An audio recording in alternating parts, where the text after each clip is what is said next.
আসসালামু আলাইকুম সবাইকে। কেমন আছেন সবাই? আশা করি সবাই ভালো আছেন। আজকে আমি কথা বলবো বাইকের টায়ার জেল নিয়ে। টায়ার জেল আমরা কখন ব্যবহার করব এবং কিভাবে টায়ার জেল দিব আর কোন টায়ার জেলটা ভালো, এসব বিষয় নিয়ে এই ভিডিওতে আলোচনা করব। প্রথমে আসি, টায়ার জেল কি? টায়ার জেল হলো লিকুইড জেল, যেটা টায়ারের যে কোনো ছিদ্র বা লিক সারানোর কাজে ব্যবহার করে থাকি আমরা। তারপর আসি, আমরা কখন টায়ার জেল দিব। অনেকে বলে নতুন বাইক কেনার সাথে সাথে জেল দিতে। আমি বলবো এটা কখনোই করবেন না। কারণ আপনি নতুন বাইক কেনার পর কেন আপনি জেল দিবেন? আপনার যখনই টায়ারের লিক হবে বা যে কোনো সমস্যা হবে, তখন আপনি জেল দিবেন।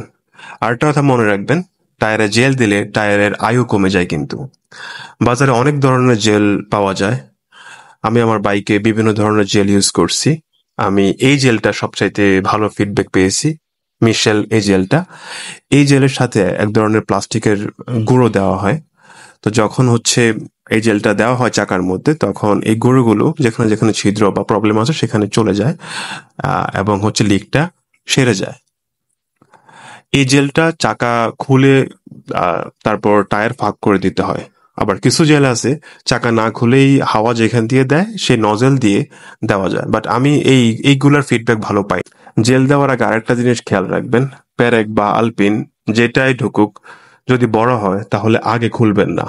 আগে জেল দিবেন, পরে খুলবেন। আর যদি ছোট হয় তাহলে ওই প্যারেকগুলা আগে খুলে ফেলবেন, পরে জেল দিতে পারবেন, সমস্যা নাই। তো কিছুদিন আগে আমি একটা লম্বা ট্যুর শেষ করে আসি। শেষ করে আসার পর দেখি আমার পিছনের টায়ারে দুইটা প্যারেক ঢুকছে। তো যখন এটা দেখছি আমার মানে খুব খারাপ লাগছে। যদি আপনি সত্যিকারের বাইকার হন, আপনার কাছে মনে হবে যে এই পিন দুইটা বা এই প্যারেক দুইটা আপনার টায়ারে ঢুকে নেই, আপনার দিলে ঢুকছে। কারণ যারা সত্যিকারের বাইকার তারা এটা ফিল করে। তো এটা দেখার মাত্রই আমার কাছে মনে হয়েছে এটা আমার দিলে ঢুকছে, আমার টায়ারে ঢুকে নাই। যাই হোক, তারপরে আমি এই আহ এই লিকটা সারানোর জন্য এবং এই পিনগুলো বের করার জন্য আমি চলে যাই বিসমিল্লা ভলকানাইজিং শপে। এটা হচ্ছে চাঁদপুর সদরের স্টেডিয়াম মার্কেটে। তো গিয়ে রানা ভাইকে বললাম যে ভাই এই প্রবলেম। উনি বললো কোনো সমস্যা নাই, ঠিক করে দিচ্ছি। আমি প্রায় 4 বছর ধরে এই দোকানে জেল ঢুকাই। আমার আগে যত বাইক ছিল সব বাইক এই রানা ভাইকে দিয়ে জেল ঢুকাইছে এখান থেকে। এই দোকানে মেশিনের সাহায্যে চাকা থেকে টায়ার আলাদা করা হয়। এই দোকানে আপনি অনেক ধরনের টায়ার জেল পেয়ে যাবেন। আপনার যেটা ভালো লাগে আপনি সেটা এখানে ঢুকাতে পারবেন। এবং বাইকের যে কোনো সাইজের টায়ার পাওয়া যায়, একদম 100 থেকে 140 যে কোনো টায়ার সাইজের। হ্যাঁ, এবং এই শপে আপনি বাইকে হাওয়া দিতে পারবেন। এবং রানা ভাই খুবই আন্তরিক মানুষ এবং হাসি খুশি মানুষ। তো বাইকার ভাইয়েরা যারা চাঁদপুর সদরের আশেপাশে আছেন, তারা অবশ্যই আপনাদের বাইকের যদি লিক সারানোর প্রয়োজন হয় বা জেল ঢোকানোর প্রয়োজন হয়, আপনারা বিসমিল্লা ভলকানাইজিং শপে চলে আসবেন। এটা স্টেডিয়াম মার্কেটের মধ্যে, যে কাউকে দেখালেই বললেই এটা দেখিয়ে দেবে আপনাদেরকে। আশা করি আপনারা বেস্ট সার্ভিস পাবেন রানা ভাইয়ের কাছ থেকে। তো এখন রানা ভাই আমার পিছনের যে চাকাটা, ওই চাকাটা খুলে আনছে এবং ওই ভাইটি ওই যে জেলের মধ্যে যেই প্লাস্টিক গুঁড়োগুলা মিক্স করতেছে। হ্যাঁ, তারপর আমার এই যে টায়ারটা এখন একটু ফাঁক করে এখান দিয়ে ভিতরে দিয়ে দেওয়া হবে জেলটা। এইভাবে জেল দিলে জেলটা খুবই ভালো। আপনি যদি ওই যে নজেল দিয়ে দেন, তাহলে দেখা যায় অনেক প্রবলেম। অনেক সময় হাওয়া দিতে গেলে হাওয়া যায় না। হ্যাঁ, এই যে দেখেন আমার এই যে প্যারেকটা কিন্তু অনেক বড় আমার। সো প্যারেকটা প্রথমে খুলতে চাইছিল, পরে এটা খুলে নেয়, কারণ এটা অনেক ভিতরে ঢুকে গেছে।